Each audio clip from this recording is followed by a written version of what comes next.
Welcome back, amazing business owners, photographers, creatives, professionals, anyone who wants to make a business and make a living doing what they love. I am so excited to have you here today for today's episode. I have the amazing Caroline Wood, who is from Quietly Extraordinary, who specializes in helping introverts figure out what works for them in their business, especially in marketing. And before you go for that stop button, I feel you. I am not necessarily an introvert either.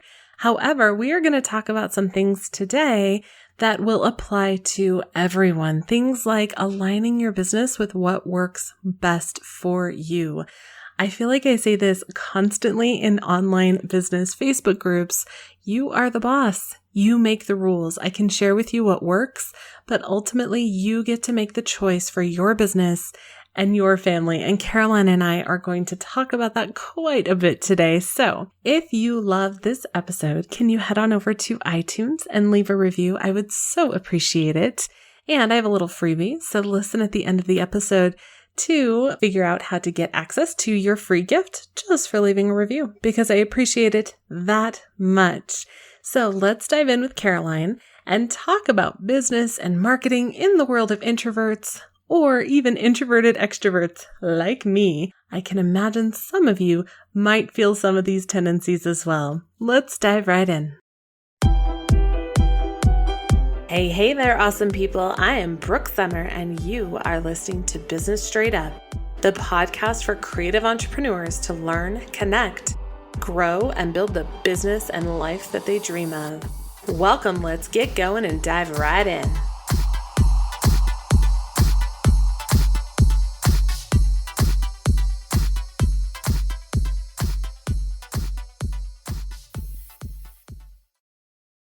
Welcome back, amazing business owners. I am so excited about today's episode because we are going to chat about things you can work on in your business and your marketing, even if you're an introvert.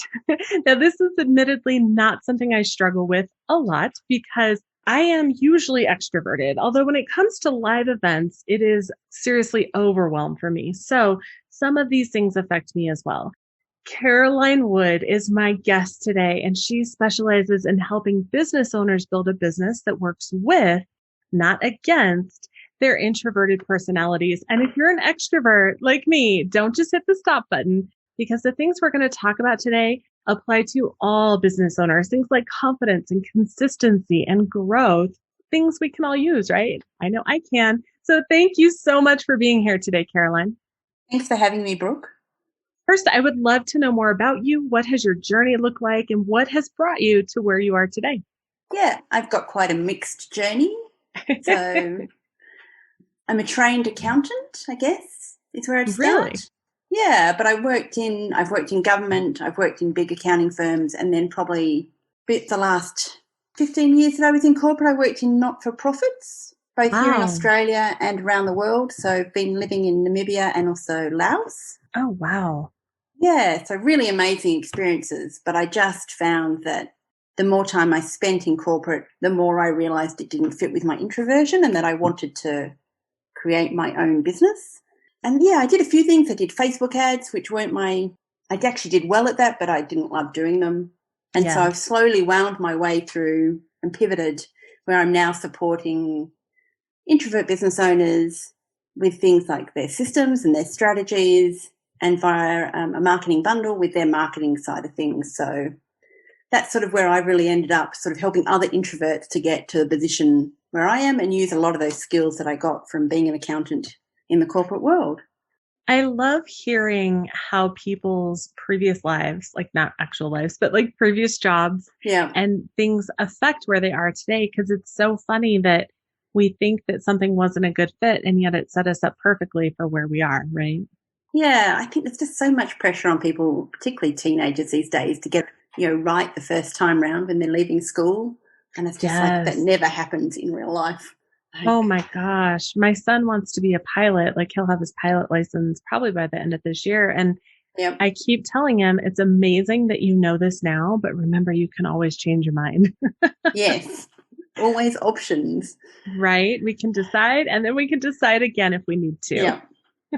I feel like I say this almost daily in business Facebook groups, and I know that you are on the same page as well, that building a business means that you get to make the rules and grow it in a way that works for you, even if it goes against some conventional wisdom. Have you been pushed to do things a certain way and then found success by changing things up to better fit you? Yeah, I mean, I think, particularly as an introvert, there's a lot of marketing advice that's aimed at extroverts. Mm-hmm. And while as an introvert, you still need to market your business. You don't have a business if you're not marketing it. Yes. There are really nice ways to market as an introvert. And I think a lot of them work through extroverts as well without having to do that really aggressive marketing that you sometimes see.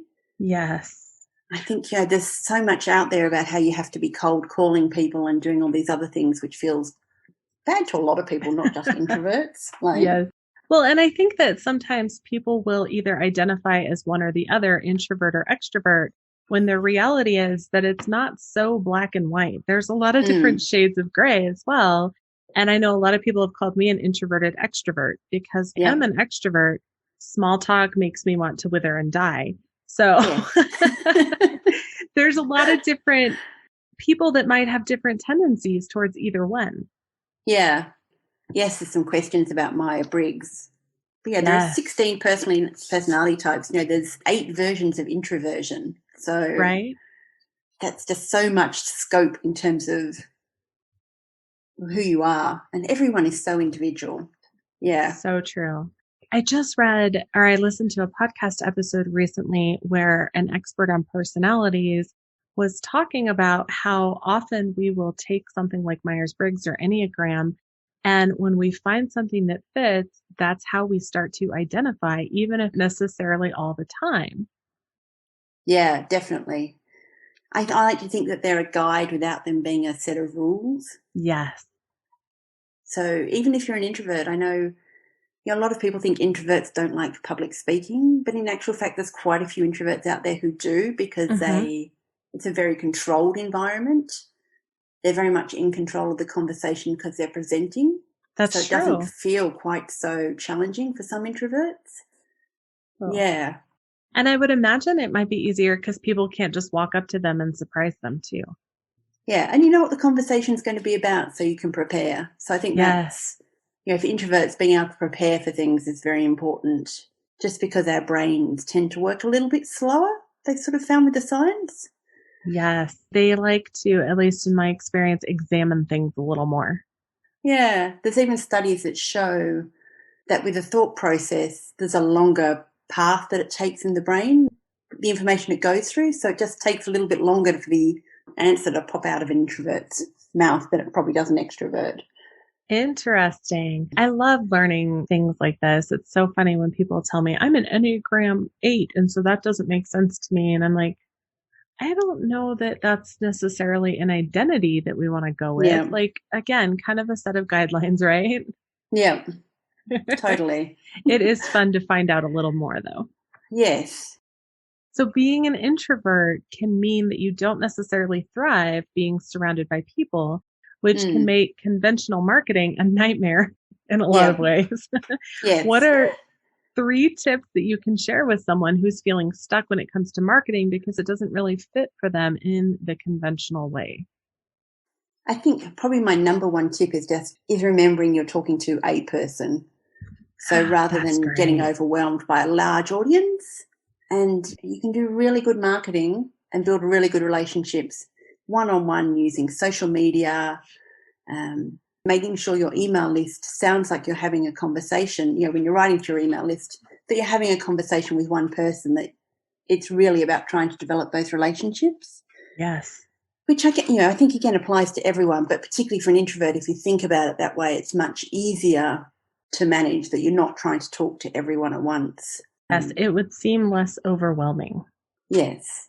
And then my second tip is probably to look at ways that you can market in a way that feels good for you. So things like getting really good at email marketing and building up your email list rather than perhaps trying to do live videos every day on Instagram might work better for you. So it's thinking about what methods of marketing are actually playing to your strengths and looking at things like getting the SEO really good on working really well on your website so that people find you through SEO, and Google rather than perhaps having to do it in other ways. So it's just really leveraging those forms of marketing that feel good to you. Yes. And then my third tip is probably you have to do it. I think a lot of us introverts don't market. So my top tip is probably the top one is actually to start doing something. Yes. Whatever feels most comfortable to you. Even in small steps. Yeah. Sometimes even, I love that quote from Martin Luther King that said, you don't have to see the whole staircase to take the first step. Yeah. And that That's can be such a good very, quote. very overwhelming sometimes. I want to kind of go back to something you said, look at ways to market that feel good for you. And you mentioned email marketing, and that is something that I teach. And I have tried to convey how much easier it is for me to do an email than it is to do social, because I write it like I'm writing to someone that is one of my top students or one of my top clients. So do you use email marketing in your business? I do. I use email marketing, and the other one that's I find is similar to that is Pinterest. Yes. Isn't Pinterest fun? Yes, really fabulous. Because again, I think you can write blog posts in the same way you write an email. Yes, absolutely. Yeah. And then you can also repurpose those things, which makes for less having to be in front of people, right? Yeah. So you can take one blog post and make it Pinterest pins and an email. It just has so many different uses. Yeah, I think Pinterest is probably, I don't even think of it as social media. I think of it more as a search engine. It is. It's what some people have called search engine marketing, which is different than like the ads on Google. It's literally using it like a search engine, kind of like YouTube as well. Same thing. Yeah. And I think that works really well for introverts because there isn't that whole having to engage all the time on it. Yes, definitely. I know that my introvert friends have shared that sometimes they feel odd sharing things about themselves. And yet we know that in marketing, sharing more about your own story can be so powerful. Do you have any tips for someone who might be struggling with sharing more about themselves and their own story? I think it's the big thing is to work out what you actually feel comfortable sharing, what you know is a no-go area. Yeah. You know, I don't tend to talk about family on social media just because I feel that they haven't signed up for that, and most of them aren't on social media. So that's a no-go area, but I'm happy to talk about myself. And I think, again, it's that consistency thing that as you get used to sharing more, it gets easier. So it starts small, start with something really easy and personal, whether it's, for me, you know, it started with perhaps sharing images of my dogs and then talking about more personal things. Like it's just gotten easier over time. And I think that's just how you have to take it and work out what you're not going to talk about. Definitely. And those boundaries on what you don't want to talk about are different for everyone. Yeah. So many people, it's funny, my clients will come in for their photography sessions and they'll say, I don't even know what your kids look like. And say, yep, that's on purpose. Yes. Yeah. Boundaries are such an important thing. And I think particularly for introverts, yes, managing boundaries with clients and people on social media is really important for managing your energy. How do you set the expectation for that on social media without being like kind of mean about it? I think we give ourselves expectations the rest of the world doesn't have. So if someone comments on an Instagram post, if you don't reply for, say, 24 hours, no one's going to care. Like it's not the end of the world if you take 24 or even 48 hours to respond to someone. It's still, you're genuinely engaging with them. I think we get caught up in this need to respond to people immediately. I know I've been like that in my business, and I don't feel like this anymore, but I used to feel like if I had an email from a client, I had to respond immediately or else I was letting them down. And in reality, if it's 24 hours later or, you know, I have terms in my contract that it might not be for 48 hours, that's fine. You know, the world is not going to end. I'm not doing brain surgery or something where someone's going to die if I don't respond immediately. That's so true. And actually, I hadn't planned on saying this, but I'm just going to throw it out there. You had reached out to me a long time ago about being on the podcast, and I froze up in fear because of a lot of things that were happening in my own life. And I didn't respond. I had like 20 people that had reached out to be a guest and I never responded. And so just recently in the past couple of months, I reached out to everyone. And Guys, I know so many people are afraid to do this, especially if you're have any introverted tendencies to reach out and say, "Look, I messed up and I'm so sorry and I want to fix it." And guess what? Not one person was mean to me, not one person, but that's what we think, right? Yeah. I think if there's anything this year has taught us, it's we need to be kinder and more generous towards people Yes. because you never know what's going on. Well, everyone has their own journey and their own things that they're going through. Yeah. That's so true. Sometimes we let that fear just really scare us out of doing the things that we know we need to do. Yes. And a lot of the And time they just haven't seen that email because they've gotten so many and they've just missed it. oh my gosh, yes, that's so true, especially with right now. I know that you are in Australia, but with the election, we have been just drowned in emails. I can And imagine. oh my gosh, it is quite the craziness. And so just getting through the inbox can be kind of a struggle sometimes. Yeah. I think too often we think we've been rejected by someone when in reality it's just something's happened to them or they haven't seen the email. We put so Yes, much weight on a non-reply that we shouldn't. that's so true. Where do you think that that comes from? No. I think there is a lot of concern about rejection out there. Hmm. I think I see that quite a bit I've certainly seen it in myself that, not wanting to pitch people because I'm worried about rejection, even though I know when it does happen, it's fine. Yes, Yeah, I think we all just want to be liked.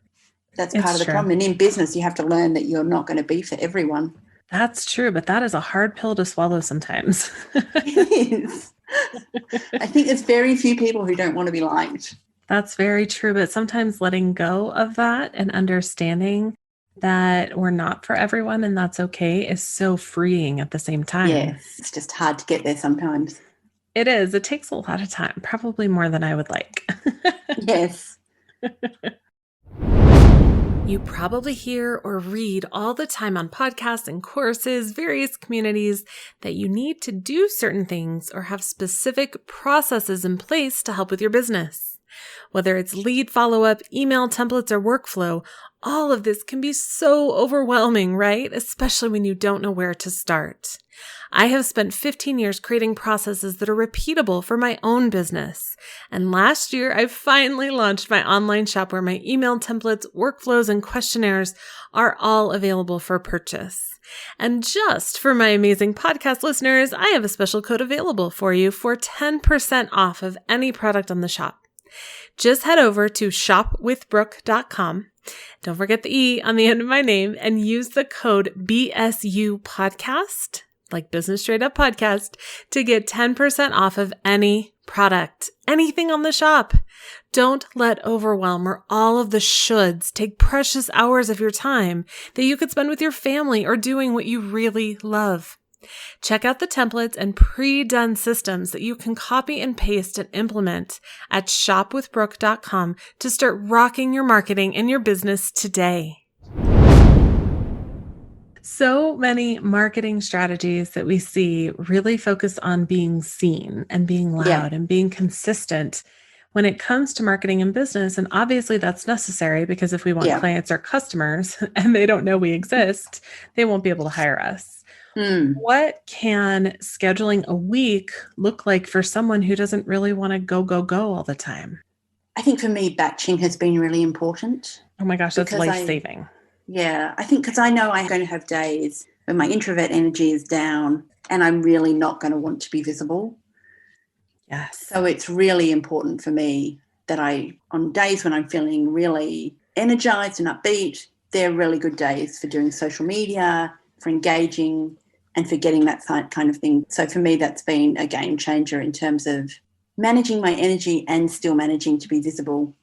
Absolutely. And then I've been working in the last year or so to also figure out when I feel more vibrant, more Yeah. visible. And it's not just a day of the week, Yes. which I think several of us want to be like, okay, Monday is social media day and Yeah. Tuesday is this day. And it doesn't always work that way. What has worked best for you? I think I tend to have blocks in my calendar, but I'm really good with myself about switching them over if I need to. Mm-hmm. So, if I've got social media scheduled on Monday and I'm really not feeling it, then I can switch it out with something else, like that kindness towards myself. But it's also sometimes you just have to get down and do it no matter how much you aren't feeling like it. That's true. You can only put it off so long, right? Yeah. What type of, like, how long are your blocks? Do you set aside certain hours? Because I know some people have pretty rigid schedules. And then if they're blocks, you could just switch them out. But are your blocks the same every day? They aren't. Oh, they generally are 2 to 4 hours. Mm-hmm. Monday afternoons, I generally do client work. Mm-hmm. And while that might mean, 1 hour on one client, 2 hours on another or whatever, it's a clear block. That's when I'm going to be doing client work, and I'm not worried about marketing my business or working on my business. That's really clearly delineated. Yes. And then Wednesday afternoons are content creation blocks. Again, 2 to 4 hours, but I tend to divide that up between, say, social media and creating a blog post or some other kind of content. So they tend to be 4-hour blocks, but I divide them up quite a bit. And then if I'm having a really bad day, because as an ex-accountant, accounting is easy, I do my books. So that's my little, my brain's completely fried. What can I do that actually will keep things moving forward that I have to do at some point? That's so funny because it's quite the opposite for me. Yeah, I don't think many people see they're doing their books as the easy option. Oh my gosh. Yeah. It's definitely not my favorite, but absolutely necessary. So we make it Yes. work. Yes. So I think it's when you are really tired, it's finding those tasks that you're going to have to do that feel easy to you. I love that tip. I'm trying to think of the things that I do. I don't know. I've never really thought about that. I really like that. I think it's really easy to get caught up if you don't have a plan. It's really easy to get caught up, and I know I do this as well, in the scrolling on Instagram or Facebook or whatever, which is Oh my gosh, yes. without actually engaging with anyone or actually doing anything worthwhile. Right. And it's so easy to also let your time be consumed by the shoulds, right? Yes. The things you should be doing. Yeah. All of the things you should be paying attention to when they may not necessarily be actually moving you towards your biggest goals. Yes. And I think with things like social media, particularly for introverts, scrolling can feel like you've done something. You can say, oh, I've been on Instagram for half an hour, when actually all you've done is scroll through a whole lot of things, maybe Right? liked a few things, but that actually has no impact on your bigger goals. That's very true. It kind of becomes this mindless go-to, right? Yeah. Oh my gosh, I love that. I think it's so funny. I tracked all of my time spent on my business for a Mm-hmm. year religiously, and I was very, very good about it. And I was shocked at how much time I spent on Facebook. Yes. It's something we have to be careful with. Yeah. I think particularly at the moment when there's being on social media can also be really stressful with everything that's going on in the world. So I think it also adds to your anxiety Absolutely. as well as not Absolutely. being something that's productive. Yes, especially I have so many friends and family that don't know how to curate their feeds. Yeah. Meaning, if someone is just posting negativity constantly, it's perfectly okay to unfollow them. You don't have to unfriend them. Yes. It just means you won't see all of their negative stuff all the time. Yeah. And I can imagine in the US leading up to the election, seeing so many ads on social media that if you're already stressed about what the outcome would be, whichever way it goes, that just seeing all of that can increase your anxiety levels. Absolutely. And that energy, like when it decreases your own energy, then you don't have that energy to put into other things, Yeah. whether it's your business or your family or whatever you want to spend your energy on. That energy is now gone because it was taken up on something that didn't even matter. Yes. That's Yes. really Yeah. hard to buffer sometimes. It is. I think this year has been a real lesson in learning how to buffer news. It has been.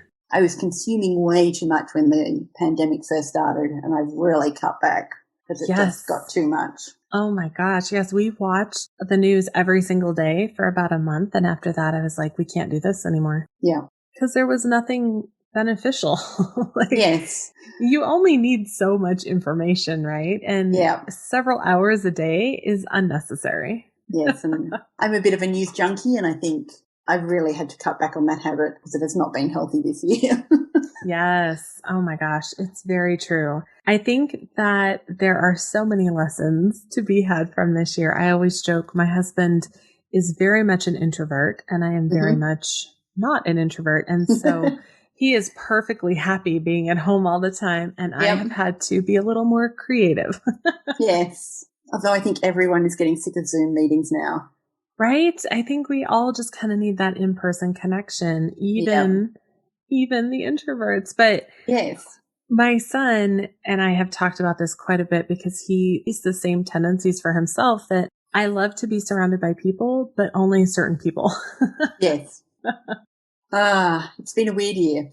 It has definitely been a weird year. That is like the statement for 2020 for sure. But I think lots of positives have come out of it as well. So I absolutely believe that. I know that people don't want to hear that everything happens for a reason. I've heard a lot of people get upset about that statement, but everything will work out. It always will. Yes. And it's hard to believe when we're going through it, and it's hard to believe when it's scary, but it will work out. Yeah. Because if we don't believe that, what's the alternative? Yes, exactly.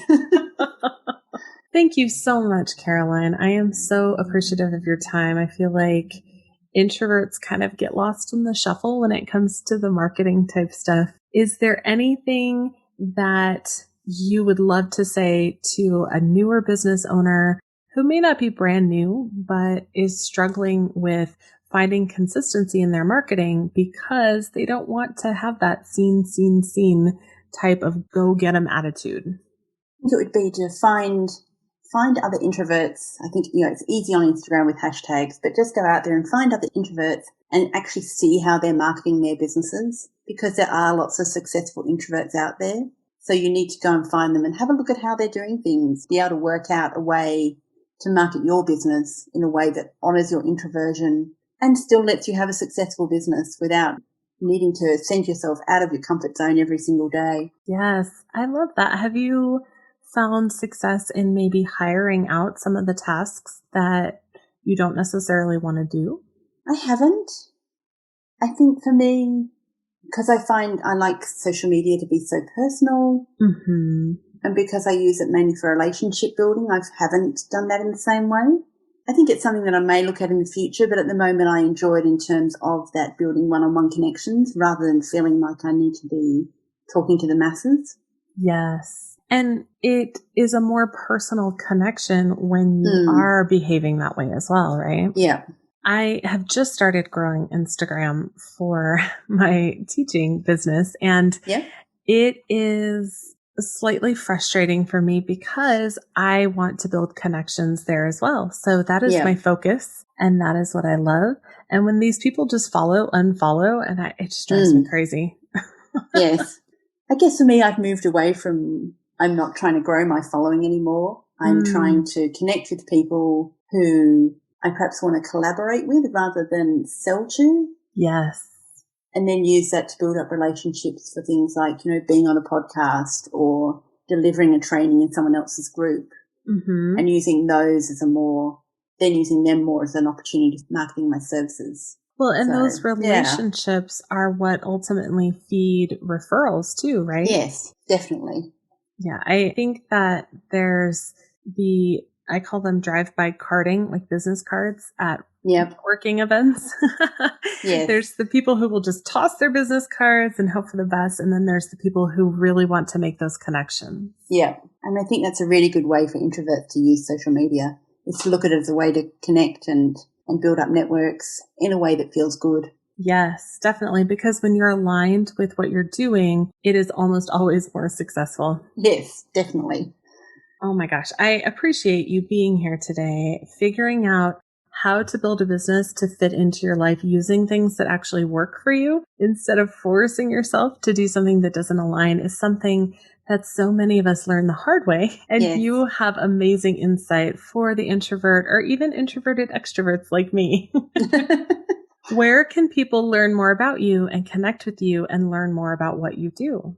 So my website is quietlyextraordinary.com. So with the aim, I've picked that name because I really want people to realize that you can be a quietly extraordinary introvert in business. I love that.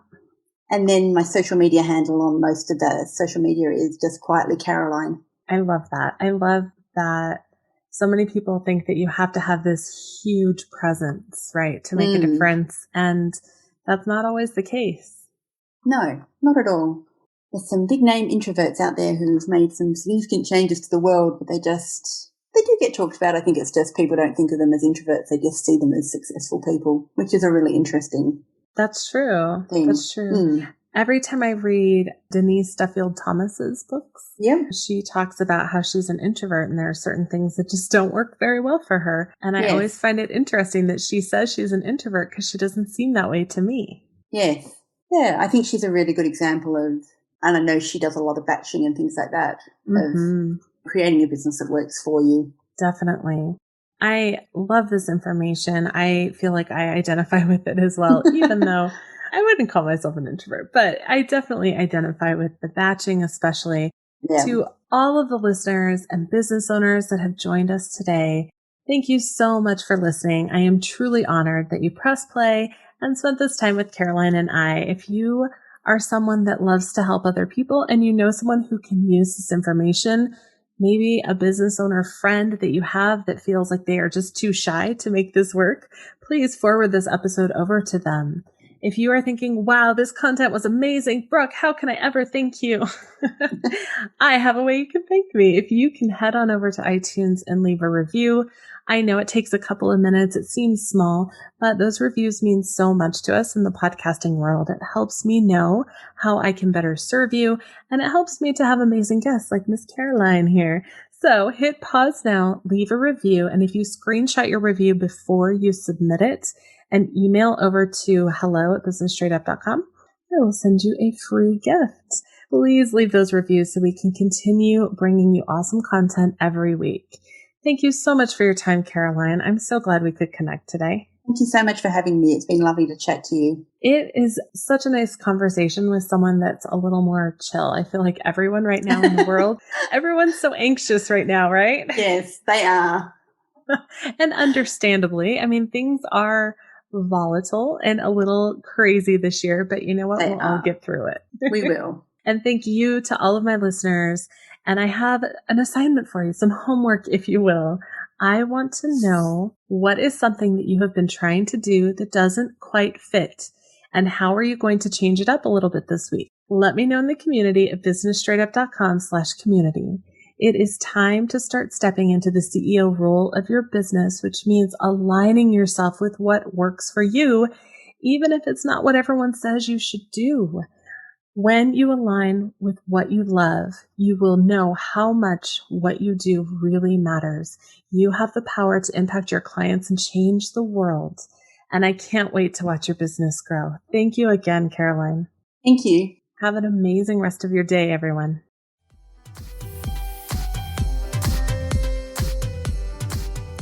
Thank you so much for listening to Business Straight Up. I'm so glad that you could join us today. Check out the show notes for this and all of the episodes at businessstraightuppodcast.com. And I can't wait to talk with you again. Have a great day.